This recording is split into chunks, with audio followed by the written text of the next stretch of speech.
Ladies and gentlemen, no, no, no. Hisoka, don't die. Do not tell me that you're dead.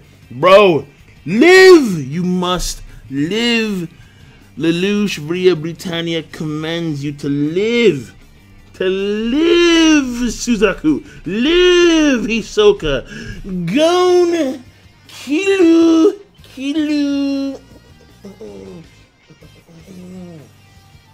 Fuck. Alright, we gotta talk about this chapter. Because this chapter ends off on like a fuck. If you're on Hisoka's team, fuck. I'm on Hisoka's team. Fuck. That's the only word you can use when you see the end. When you see the end of this chapter, just fuck.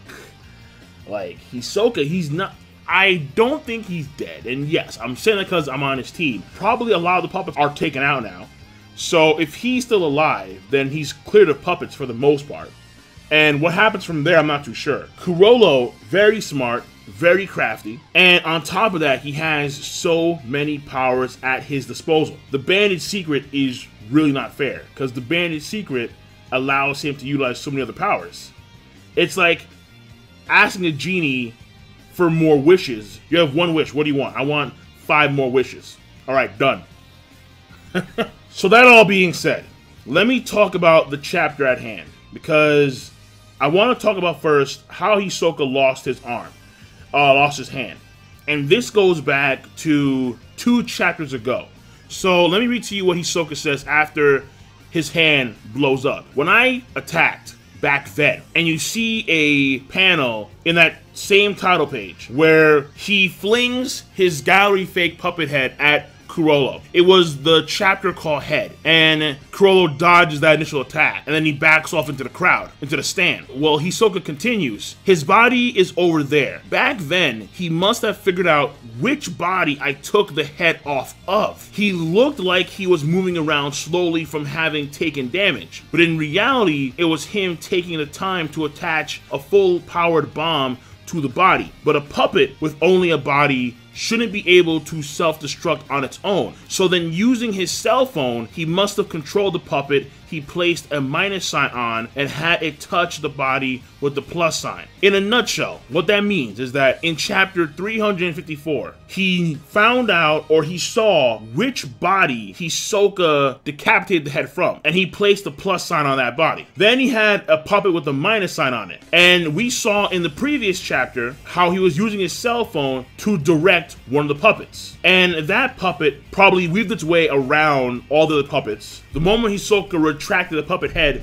back with his bungee gum, that's when Chrollo said now, and then the puppet, and then the body exploded, and when the body exploded, the head also exploded. So my assumption here was that the minus or plus signs of sun and moon had to be affixed the head itself. However, since the head is a Nen head that is a part of a Nen body, you could apparently put the sign on the body itself, and the head itself would explode along with the body. So that was something that I didn't know, and that is something that Chrollo utilized to his advantage against Hisoka. What affects the body also affects the head. So when Chrollo took the damage from the attacks in chapter 353, he was probably purposely acting like he was severely damaged just so he could find the puppet, put the sign on the puppet, and then later on use a black voice to control a gallery fake puppet to then activate the sun and moon on the puppet that was decapitated. Very well played on Chrollo's part. So after Hisoka loses his hand, he forgoes most tactics, and he just grabs a puppet, takes its head off, uses the body as a means of like defending and attacking from a few of the puppets. Then he uses his foot for the bungee gum, and he sticks to the side of the stadium, and he's running on the side of the wall via the bungee gum, and he's attacking and via that method. He can't really afford to sit and analyze everything that Chrollo does. At some point, he has to just wing it, and he has reached that point. So as Hisoka is winging it, here is what Chrollo does. And by the way, everything that I'm talking about right now is for story progression. So here's what Chrollo does. when Hisoka is attacking the puppets and he's running across the side of the stadium, Chrollo is either talking to them in real time somehow, some way. I don't know how to actually do that because as far as I know, he hasn't taken the announcer's microphone. So he probably gave them these orders previously. But some of the puppets are going upstairs. And the message or the orders that they have are, and I quote, climb to the second floor, search for Hisoka, and if you find him. And as the text continues, these puppets have the sun and moon affixed to their right and left hand.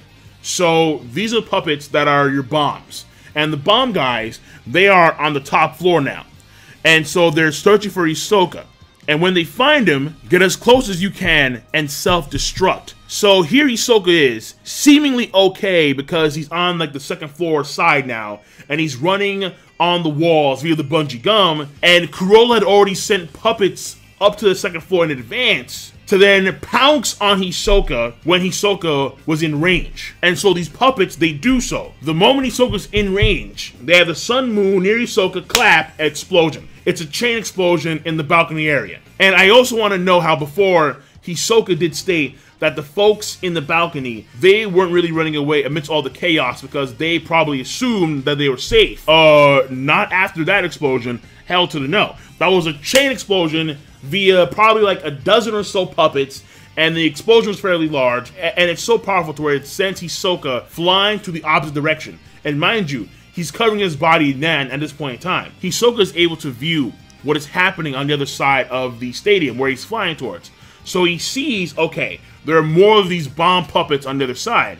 And when I look down, I see a lot of the puppets that aren't necessarily bombs, but there's so many of them on the ground. So, here's the thing. He has to have a bungee gum attached to the ceiling. But his right leg in that chain explosion blew up. So he has no left hand, and his right leg is gone. Hisoka in a massive pickle. And then it gets worse. So Hisoka's like, okay, got no right leg. I still gotta attach myself to the ceiling. Let's use the left leg. No. No. Chrollo has the advantage of multiple powers at his disposal. So he can fake out people that are trying to analyze what he's doing fairly easily. Hisoka does not have that luxury. He only has one power, and that's the bungee gum. And so knowing this, Chrollo takes two people in the audience and he throws them at Hisoka. He just pegs them at Hisoka. And Hisoka then falls to the ground amongst the mass of puppets. So Hisoka, outplayed, surrounded by puppets, and then Hisoka says this. And when I read this shit, I was like, fuck. No. What's this? Am I going to die? And you can see the swarm of puppets around him, like they're freaking zombies. And then Hisoka says on the last page, well, I guess if I'm gonna die anyway, heart. He goes like this. He's all stanced up. And then the puppets swarm in. And then there's an explosion. What is the outcome of this death match? Oh, please. Hisoka, no. Hisoka, no. Fuck, man. I mean, that's... Damn it. I don't want Hisoka to die. At least not yet. At least not by the hands of Chrollo. Because at some point in the future, I thought that Hisoka was going to wind up fighting against Jin Freeze. Like, I thought that that was like a thing. But, I mean, if he dies here, then I'm obviously wrong. But, still, it's just like, this dude, like, he's so unfair. Chrollo is so unfair. But at the same time, this is a Hunter x Hunter fight. It's not some, like, duel that's like a genuine, honest, earnest duel. No. This is a death match where anything is fair game. So the explosion, I'm guessing, is not his doing, but more so it is the doing of some of the puppets on the ground. And what I'm thinking is maybe he used all of his men to surround himself in a like protection field of some kind. That's what I'm hoping for. But it also could be maybe like a bungee gum thing where he's taking some of the bodies around him and he has made like a dome to protect himself against the explosion. I don't know. I'm trying to figure out how would Hisoka come out of this shit alive. And I don't know. We'll have to wait and see. But right now, Hisoka is figuratively and literally on his last leg.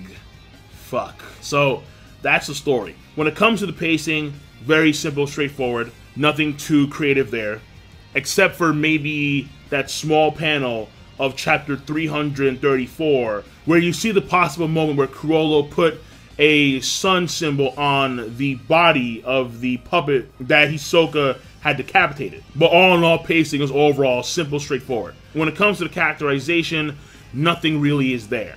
I mean, you could say maybe, okay, so Chrollo had set that up from chapter 354, but at the same time, that's been a standard for Chrollo when it comes to his intelligence, when it comes to his wit. That's been a constant theme in this fight. When it comes to Hisoka, he's on his last legs. I can't say it's a suicide thing, because we have to see the end result. Hisoka could be fine, or he could be wounded even more so, but he's alive. So we have to wait and see how that rolls out when it comes to the final page in the next chapter. So characterization, nothing there either. But clearly, the major focus here is the story progression, and this in of itself is shocking for the people like me who are on Hisoka's team, who want to see Hisoka come out with the W. This was hyped up for a very long time, ever since York New City, and to see Hisoka lose at the end of it. Oh, no, not gonna be satisfied with that. No, Hisoka has to run away with the W, like, I win, and I'm not looking back. So that's what I want to see.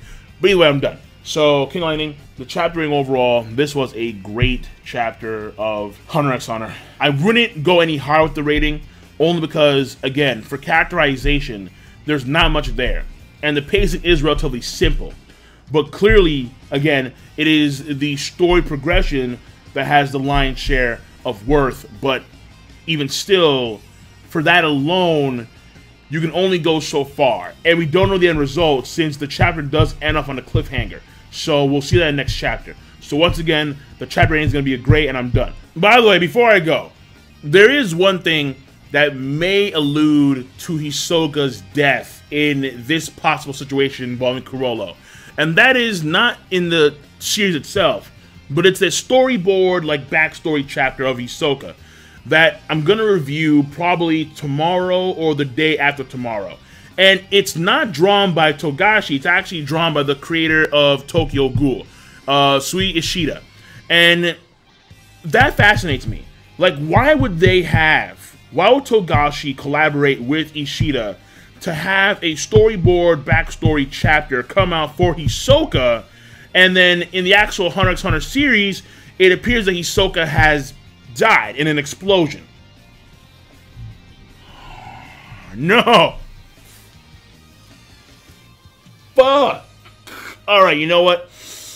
I'm gonna talk about that more in detail later on, but at the same time, that depends on the content of the storyboard chapter itself. But again, you have to wonder, you look at what's happening in the actual series, and then here's a storyboard backstory chapter of Hisoka. Yeah, not a good feeling for Hisoka fans, but that's it. I'm done. I'm done for sure now. So I'll do that review again either tomorrow or the day after tomorrow. So King Lightning, rate the video, comment, subscribe. Peace! Have a nice goddamn day.